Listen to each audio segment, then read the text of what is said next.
So I was recently asked to help out with renovating the sound booth at church. We were getting a new sound system, and as part of that we needed to pull the sound booth forward so it was no longer under the balcony, which interfered with good listening. This was a big project involving a lot of people, and I just snapped a few still photos along the way.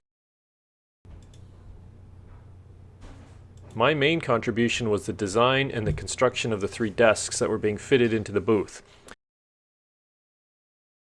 When it was all complete, we were left with 2 odd-shaped gaps on either side of the new booth, and my final task was to bring back some of the curved pews that we had removed and then cut them down and fit them into that odd-shaped space. So I set up my action camera to shoot a time-lapse of the procedure.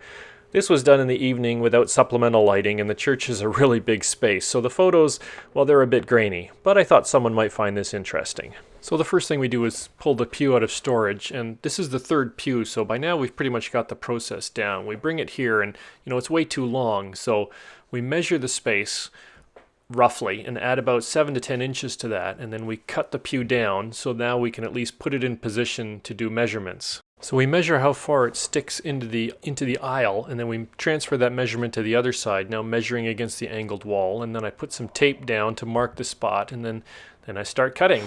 And I'm using a jigsaw, and I'm actually cutting upside down, which seems counterintuitive, but it made it really easy that I could see as the blade was going along the tape where I needed to cut. And it's awkward because you're holding it and trying to cut this odd angle here, but it seemed to work out pretty good.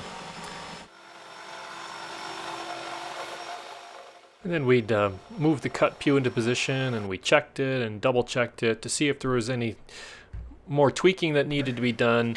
And I don't know if you can see it, but there's tape on the floor. We're marking where the feet go, and we decided that this was good, so we pulled it out and removed the tape, and I sanded the rough edges, and then we put it into position and we screwed it down to the floor.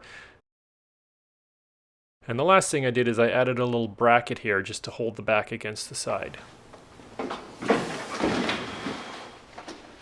And that's about it.